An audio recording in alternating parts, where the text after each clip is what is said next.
Well, okay, let's do some fun fizzy soda pop nails. So I'm going to do all of these together at once, each stage. So bear with me. I'm going to do it as quick as I can. I just want to show you the different color combos. I've also found some good Amazon dupes, but by the way, most of the stuff I'm using in this tutorial is from Sweeties, and they're having, at least as when I'm making this video, they are having their big anniversary sale. So if you want to buy some of these, now is a good time to do it. And then I will also do a little interlude to show you if you would like to add the little surprise glow-in-the-dark demon marks. Here, we'll just pop in that part of the video so you can see. If you want to add those in there, we need to do it at an early stage, just so they're layered in there correctly and so they stay a little more hidden, so there's still a little surprise. So let's get to it. Okay, for our base layers, for our grape nail, we are using the Yogurt Nails Chewing Gum 97. For the lime soda nail, we are using the Yogurt Nails Neon Pudding number 68. And for the pink lemonade fizzy soda nail, we're using the Yogurt Nails Neon Pudding number 73. And you'll notice the chewing gum collection is a more transparent jelly syrup, and the neon pudding, as you can tell, are more of a milky syrup. And I just like doing these base layers to get a little more coverage and some color going on to the nail right off the bat. And here's where I realized we forgot to make our bubbles, because this is a bubble technique nail. So I'm going to put my bubble recipe up on the screen. And the only difference on this nail is that we actually want smaller bubbles. So I'm not going to whip as much air in like we usually do if you've watched some of my other tutorials, because we want this to look more like small fizz with soda, and we need the scale to fit better. So we do want it more even. So I'm going to keep my fan brush down at the bottom to make the bubbles. And we're still going to set it aside and let that drain a bit, because the dryness helps it stick to the nail. Just makes it easier. Oh no, what's that? Time to add the demon marks, my friends. So if you want to add the cool little glow-in-the-dark demon marks, a little homage to the K-pop demon hunters, I'm going to show you doing it with the green Amazon dupe stuff, so you can kind of see how that'll come together. So we're going to use the polishes from the Born Pretty Candy Glass Milky Jelly set. And there's one in there for each of these three colors we're doing. Now, on the green one, we kind of have to blend the yellow and the green, because the yellow in the set is too yellowy. It's not the correct tone of it. We want a lemon lime. So we're going to mix the two, just wet into wet. And this is going to give us almost the exact color of the Yogurt Nails base that we used. Okay, now you just cure that, and now we have our base layer done, and now we have to mix our glow-in-the-dark colors. Oh, but real quick, I'm going to show you how close this blend is to the Yogurt Nails Neon Pudding that we use. That is the brush from the Neon Pudding, so that's pretty good when you blend those two together. Okay, I prefer to use powders and blend them into a mixing gel. You can blend them to a clear base gel, a mixing gel, whatever you have. It's probably just better not to do a top coat, just so that it makes it easy to peel if it's a top coat, because this is an in-between layer. This brand is Technoglow, and you can buy these on their website, or I'm pretty sure they still have listings on Amazon, and I will have all of this listed in my Amazon storefront as well. And I'm just kind of showing, these are true glow-in-the-dark powders. These are not fluorescent, so that's why they become almost invisible. The green nail works the best. It stays the most invisible. The purple one, it kind of it shows a teeny tiny bit. So here, I'm just showing you, this is how I set up when I'm mixing weird little special gels. I use these little travel watercolor tins, and that way, and I just, write in what is in each little section, and then I can close that up, and they do not cure. I've had that going for months, and it's still good in there. That's the mixing gel I have. It's the Gen B Ivy Flex mixing gel. You can use a base gel, whatever you want. NailMartUSA, I think, usually carries that Gen B mixing gel for a really good price. I haven't checked in a while. I'm assuming they still carry it. You're going to need, if you go this route, you're going to need more powder than you think. I'm going to stir it up and kind of show you. And all of this, if you do have some pre-mixed, it will settle. So each time you get it out to use it, you're going to need to re-stir it back up. And I never used any double stick tape to hold that stupid little plastic holder in there. So I need to hold it down each time. But you can kind of see that's the consistency you want. Otherwise, you're going to have to do like 5 layers of it to get it to really read. And still, it has to be charged by light before it's going to read anyway. So it's just sort of a fun special effect thing to have in there if you want. And let's take a moment to talk about composition. So you want to have your zigzaggy or tigery, however you want to do your demon marks, but you also need to leave space to put our little fruit slices in. So keep that in mind as you're slathering on our weird glow-in-the-dark kind of icing consistency gel. So because this stuff is so thick, you can apply it just with the toothpick or with a brush. I think I do both in here just to show you. And I recommend you do one at a time because the stuff, it's hard. It's going to stick up from the surface. That's why this takes like one more step than you think it would. And it can be hard to get like a crisp outline with it. So you need to get your initial shape on there. And then it will kind of start, it'll start to spread and self-level. And so then you have to go back and just kind of scrape back into areas to kind of get the zigzag sharpened. You could probably just mix this with a stiff texture gel and not have to deal with this now that I'm thinking about it, because we're still going to sand it anyway. But if you're using regular gel, brush with a tiny bit of rubbing alcohol might work the best. And it's not a big deal if there's a little bit of the powdery, residue on there. It's not going to wreck the nail or anything. So it's not like it's not like you're doing isolated chrome and you have to get every single little bit where you don't want the chrome to go. And once you are happy with how that looks, go ahead and cure it and move on to the next one. And you could have, there's room for at least 2. You maybe could fit some 3rd or 4th tinier accent thing on there. And it's going to be thicker. I don't mind that. I'd rather get this done in 1 or 2 coats. You can go back with a second coat if you want to build it up a little thicker, if you want a super bright flash. But the thing with these is you can't test this to see how bright it is, because as soon as you try to charge it with light, you cure it. So, that's kind of the issue with these glow-in-the-dark things. You just have to wing it and go with what you have. Okay, and there's what mine look like, just to give you an idea of how much mine are sticking off of the surface. And once those are all cured, this is the extra step you have to do, because we are putting a cat eye over this, because the cat eye is what's going to give this sort of that peekaboo effect. We need to make a smooth surface for that cat eye application, or the cat eye is going to look like absolute garbage. So now I'm just going to go in with a builder gel, just because that's thicker and you can shape it easier. These are just 2 that I have that I like a lot, the Nail Thoughts or the Azemi resin 99.9. And I like to go in and fill around the marks. I guess you could just go in with a thick coat, but I don't want the nail to get obscenely thick. So I kind of tend, the first coat I'm going to fill in around the marks, and then the second coat I'm going to then maybe smooth over everything. And then I'm still going to go back and do a tiny bit of filing just to kind of, again, play the extremes, fix it by playing the extremes. And then the cat eye application will be nice and smooth and not look weird. So again, this first coat, I'm just sort of leveling up the basics, and I am going to do a full coat on it just so that I then don't have a mark on that coat too.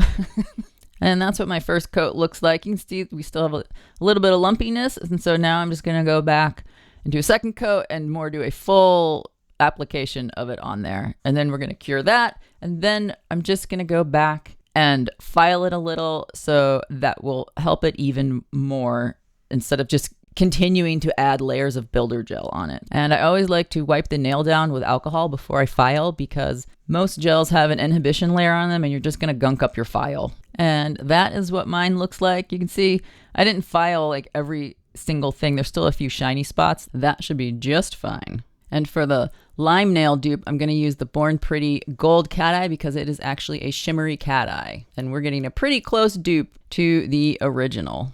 Bye guys, thanks for adding the demon marks. Okay, bye little friend. Now, back to the real nails. I personally love this set of cat eyes. Even though I am usually a very fine particled cat eye kind of a lady, these are such nice, strong, sparkly cat eyes. Ever since I've gotten these gels, basically, I've been wanting to do nails like this. And I finally did it. So it's the My Gothic Silky Dew collection, and we are using the purple, one of the yellows, and one of the pinks. And this is from Sweeties, and they're either starting the sale or it's starting in a couple days. So it'd be a good time. The whole collection's great. And for each of these nails, I kind of want that sparkle in this lower center part because we are going to put bubbles on the top half of the nail. So you don't really have to worry as much about that part of the nail. We want that fizzy sparkle towards the bottom. And look at this. This is my 18 lifetime supply of teeny tiny slices of polymer fruit. God forbid you drop this on the floor, man. Okay, so we've got all kinds of fruit slices here, people. What you want to do is go through and pick out the absolute thinnest slices you can find because, machine's just cutting these up. So there's a variety and it's going to make your life a lot easier trying to glue down thin slices. And I'm just using one per nail and just cutting them in half to look like stuff plopped in a drink. And if you want to paint something like this in, great, go for it. I just like how these actually kind of have a 3D shadow look because they're actual objects you are gluing on the nail. Okay, I am going to use my Zombie King High Builder Non-Wipe Top Coat Builder Gel. This thing has too many names, but I do love it. I love this stuff. It's just so good for everything. It's a perfect medium consistency. Like a lot of pudding gels and stuff, they're way too stringy. This stuff is not like that. So anyway, on the nails, because I used that My Gothic Silky Dew set, it has a pretty good inhibition layer on it. So the little slices, it kind of helps you out on this because it kind of holds the slices in place on the nail slightly. And I guess you could always go in with like a foil transfer gel thing too if you wanted to, or just nail glue and stick it on. What I am trying to do is just avoid getting lots of gel under the fruit slices because they are opaque and I don't want uncured gel under them. So I'm trying to use something else to just gently hold them on the nail and then kind of think of using like a builder gel or something like a simple syrup over the top of the fruit slices just so that we're tacking them down on the nail. And I do overlap them because I think that makes it look cooler. And because of that, you are probably going to have to use tweezers and a flash cure lamp while you are trying to cure this, especially the lower one that is actually like laying on top of the upper one because that little bottom edge of the slice is going to just keep popping up. Okay, and here is all three of mine, and you can see it's a mess, and I just have the fruit tacked down, and that's all I really care about right now, because we're going to go back in later and cover everything. Oh, hi, Bubbles. I completely forgot I even made you. So if you did the whole demon mark thing, maybe we could have, made the bubbles after the demon mark part, just so they're not sitting so long. All right. We're getting our bubbles back out. We're not going to refluff them. We want that water to have drained a little down into the bowl again. And I'm just taking the color for the bubbles on my purple nail, which is the Double Rhythm Rainbow Glaze, the purple in that set. And I really just liked how this jelly gel is much more of a magenta purple, and it played really nice with the more blue purple of the body of the nail and the green kiwis. I really liked that the two different purple combos with this. It's the juxtaposition of the two purple tones that really set this nail off. See, Mom, all those years at art school totally paid off. So you can see I'm just kind of putting some sloppy brush strokes of the purple on there so it kind of looks natural and random. And now I'm just going to scoop up the bubbles with my fan brush because the fan brush really scoops up a lot of nice bubbles for us. They stick to it really well. Get that on the nail, and then we're going to just pop that in the lamp and cure it. And for the lime soda nail, I am using this Gaoy, I think it's 2161 from the colored glass set, but I don't know if it's available anymore. So I'll link a different one on the list for this tutorial that is very similar. But you can see, just get if you have a color similar to this, that's what you want. You want the bubbles to be a clear jelly type. And I just found through all of my experiments that a slightly deeper color in the bubbles looked better on the nail. So kind of use that as a guide. Or maybe more intense color. Maybe that makes more sense. And for the pink, I'm using, this is actually a magnetic gel. Just the color looked the best with the nail, so I used it. And it's just the Born Pretty. This is actually a really beautiful set. I love this set. It's the Sweet Whispers set. This is number 543, but the whole set is pink cat eyes. It's various pink tones with pink cat eye particles. And there are our 3 nails straight out of the lamp with their bubbles. And you can see they have these little hairs sticking up super high. And that's from the polish being sucked up into the bubbles before it cured. And so now we just need to go in and very lightly file those to just remove the super high fuzzy stuff. We want to keep what I like to call the cell matrix on there because we are going to need every little bit of height that we have to finish off the last few layers on the nail. And I just got some of these cheapo texture brushes, either from, I think they have them on both Temu and AliExpress. These are perfect for cleaning out your cell matrix stuff if you're doing bubble nails. It really works well. You can use a little scrub brush or just a pad with alcohol on it, but you do want to make sure you clean the nail off before we go on to our next steps. But just to give you an idea, that's what I have for this nail. Okay, I'm going to show the purple nail just so that we can see this is what we're doing now. We're going to go in with some alcohol inks, the same kind of tone as each of the nails, but also with a little bit of white maybe in the center. Can you see how on all of these? It's going to help the chrome stand out because it's making it a little bit opaque. And so it kind of starts giving the weird 3D effect of fizzy bubbles. And if you've been around here a while, that is the same technique I used for the opalescent soap bubble nail from last year. I borrowed that for these because I felt it really worked to give that bubble effect. Okay, all those alcohol inks I just showed are just what I'm going to use for the purple to opaque out our little bubble matrix we have going on because I just didn't have one color of purple that I liked. So you can just plop them on a palette and kind of mix them together. And you can have like a watercolor effect with it. I kind of just mushed a messy mix of purples onto the nail. And then I'll just kind of go in and do a little bit of white as well to kind of have the highlight area more in the center. And the reason I'm mixing white in with these is because we are going to file this back and then that's going to re-expose the darker colored polish we used for our bubble matrix, if that makes sense. So that creates our outline of bubbles. Okay, now for our green and pink nails, I have the Neon ink set by the Favori, which is a Japanese brand and is available at Sweeties. I have direct links to all the stores in the description of the video. And then I do also have a coupon code SPARKLE10 that works at Sweeties and at NailMartUSA, just so you know. So because I'm using these weaker Favori inks on the green and pink, I'm going to do several layers and then I'm going to go back and add a tiny bit of dilute white alcohol ink to the sort of center areas of them for a little highlighty thing.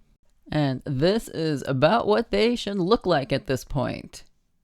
Okay, now we need to add chrome to our bubble areas. So we need to go in with a chrome-friendly top coat.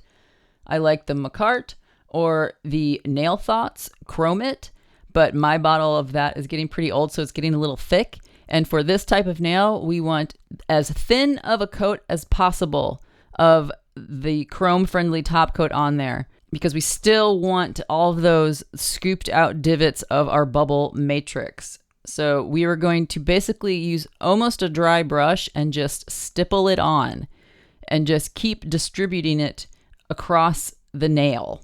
Because remember, after we put the chrome on here, we are going to go back and file back that whole area to re-expose the bubble matrix color to get the darker outlines. So if you are filling all of this with too much polish right now, we're going to go in and chrome it, and then the chrome has not gone into a scooped out area, and you are going to end up just filing off the chrome you just spent all of this time trying to get on the nail. So that's why you really want as little as possible on this nail. And that's what you should still have going on after we have put the chrome top coat on there.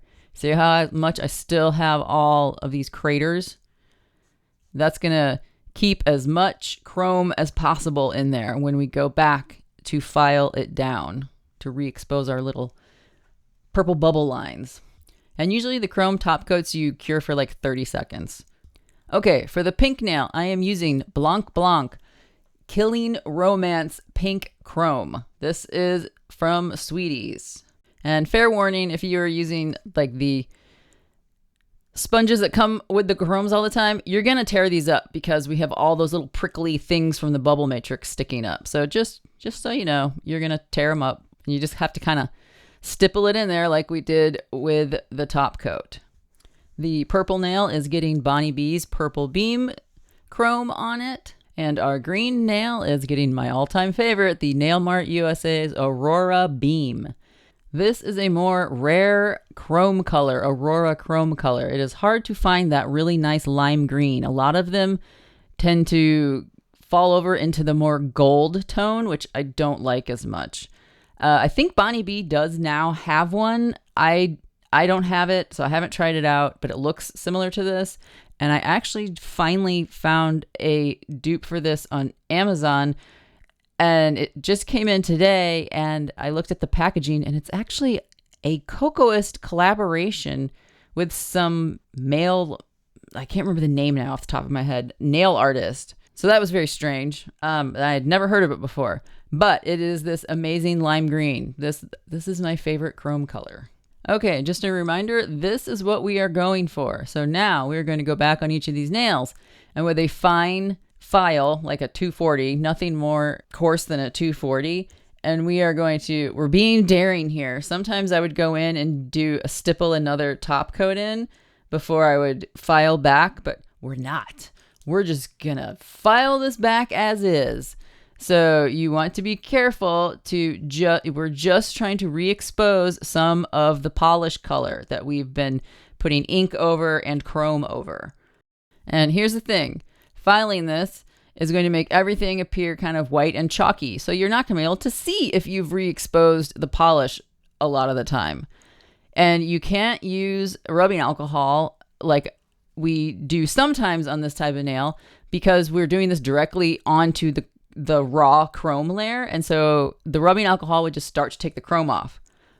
But what you can do is take just plain water, just a little bit, just dampen the surface, and then it will do the same thing as the rubbing alcohol. It will temporarily turn that, the sanded chalky surface a little darker, and then you can see how much of the polish you've re-exposed.